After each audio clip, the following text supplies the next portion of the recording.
నా పేరు శ్రీనివాసరావు. నేను చెన్నైలో ఉంటాను. నేను ఈ ధ్యానం అనేది 4 సంవత్సరాలుగా చేస్తూ ఉన్నాను. ఈ ధ్యానంలో రావడానికి కారణం మా మామగారు వాళ్ళ యొక్క ఇన్స్పైర్ అవ్వడం నేను వచ్చాను.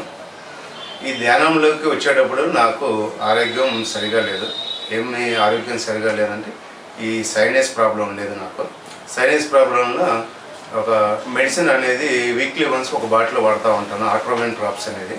బట్ ఈ మెడిటేషన్లోకి వచ్చిన తర్వాత 100 days మెడిటేషన్ చేయగానే నాకు ఈ యొక్క నాజియస్ ప్రాబ్లమ్ని, సైనస్ ప్రాబ్లమ్ని కూడా బాగా తగ్గిపోయింది. నాకు ఈ రోజు కూడా ఈ 4 సంవత్సరాలుగా కంటిన్యూషన్గా మెడిటేషన్ చేసినంతసేపు నాకు ఎలాంటి ప్రాబ్లం లేదు. అందువల్ల ఆ యొక్క నాకు ధ్యానం వల్ల ఆరోగ్యం బాగుంటుంది అని తెలుసుకున్నాను కాబట్టి, ధ్యానం చేసి దాని యొక్క ప్రతిఫలం పొందాను కాబట్టి నేను డైలీ మెడిటేషన్ చేస్తూనే ఉన్నాను. ఎలాంటి ఆరోగ్యం కోసం మనం మెడిటేషన్ ఖచ్చితంగా చేయాలి. మార్నింగ్ ఒక 45 minutes, ఈవినింగ్ ఒక 45 minutes నేను కంటిన్యూషన్గా ధ్యానం చేస్తూ ఉన్నాను.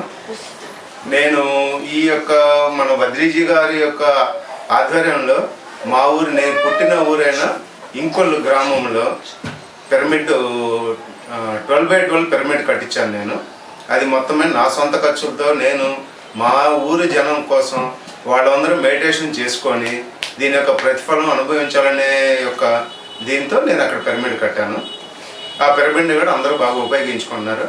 నేను పిరమిడ్ కట్టిన హౌస్ ఇంకొల్లో ఓనర్ పేరు ఆదినారాయణ. ఆ ఆదినారాయణ ఈరోజు ఫుల్లీ డెడికేట్ అయిపోయి మొత్తమే అసలుకి మన మెడిటేషను మన సుభాష్ బద్రీజీ గారితో మాకన్నా ఎక్కువ పరిచయం ఏర్పరచుకొని అన్ని టూర్లు తిరిగేసి వచ్చున్నారు. ఆయనకి ఈ రోజు వచ్చి ఆయన పెద్ద మాస్టర్ అయ్యారు. ప్రతి ఒక్క ఊర్లో కూడా క్లాసులు చెబుతూ ఉన్నారు. అది మాకు ఎంతో సంతోషకరమైన విషయం. ఇది మాకు తెలియపరిచిన మా సుభాష్ బద్రీజీ గారికి శతకోటి వందనాలు.